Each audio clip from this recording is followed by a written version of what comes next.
नमस्कार साथियों। आपको वो बातें याद होगी जब एक केंद्रीय मंत्री ने यह कहा था कि उनके पास सुशांत सिंह राजपूत से संबंधित बहुत सारे सबूत हैं और उनको ये भी पता है कि जो दूसरा साल्यान की जो पार्टी वाली रात थी उस दिन कौन कौन था। सारे सबूतों के साथ लगातार वो और उनके बेटे टीवी चैनल पे आकर के प्रेस कॉन्फ्रेंस करके बड़े बड़े स्टेटमेंट दिए थे। लेकिन उस वक्त महाराष्ट्र में सरकार कुछ अलग थी, यानी कि उद्धव ठाकरे की सरकार थी। अब उन मंत्री जी ने बयान तो दे दिए, लेकिन आज तक उन्होंने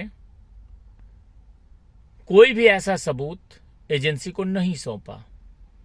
उल्टे वो केंद्र में मंत्री भी बन गए, उनकी सरकार भी बन गई, लेकिन कुछ भी उन्होंने ऐसा नहीं दिया जिससे कि हम ये विश्वास कर पाए कि उनकी बातें कितनी सच थी और जांच में वो कितना सहयोग कर रहे हैं। अब तो उन्हें किसी बात का डर भी नहीं है, अब तो उनकी सरकार हर जगह है, लेकिन उनकी तरफ से अब कोई पहल नहीं हो रहा है।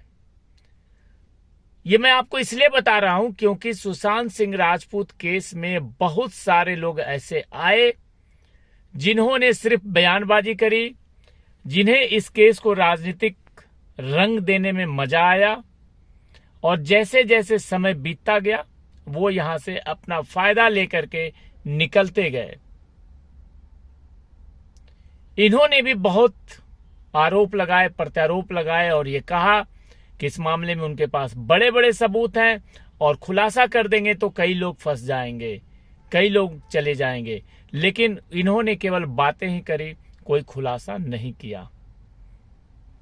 दिशा साल्यान वाले मामले में उन्होंने ये कहा था कि उस रात को उस एक बिल्डिंग में जो पार्टी हुई वहां पे कई राजनेता थे, कई बड़े बड़े लोग थे जिनके नाम उनके पास है, जिनके बारे में वो जानते हैं और जिनके बारे में वो बहुत कुछ कह सकते हैं। हड़कंप मचा दिया उन्होंने मीडिया में आकर के, प्रेस कॉन्फ्रेंस करके हर तरफ ये शोरगुल होने लगा कि नारायण राणे कुछ बड़ा करने वाले हैं, कुछ बड़ा कर सकते हैं, उनके पास सारे सबूत हैं। लेकिन एक दिन का स्टेटमेंट जारी करके फिर वो शांत हो गए और शांत होने के बाद ऐसा लगा कि कुछ बड़ा होने वाला है।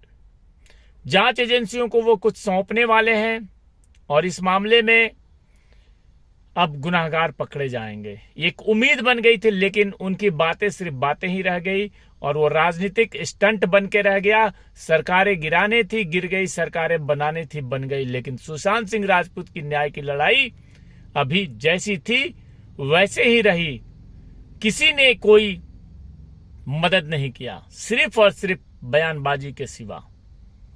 लेकिन ये बयानबाजी भी हम लोग पहचानते हैं और हम जानते हैं कि आखिर सुशांत सिंह राजपूत के साथ जिस प्रकार का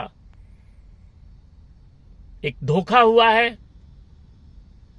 उसकी जो भी गुनाहगार है उसको सजा जरूर मिलेगा और सुशांत सिंह राजपूत का इंसाफ जरूर मिलेगा और हम लेकर के रहेंगे। लगातार इस विषय पे कुछ न कुछ बातें होती रहेगी। आप बने रहिए। जय हिंद, जय भारत।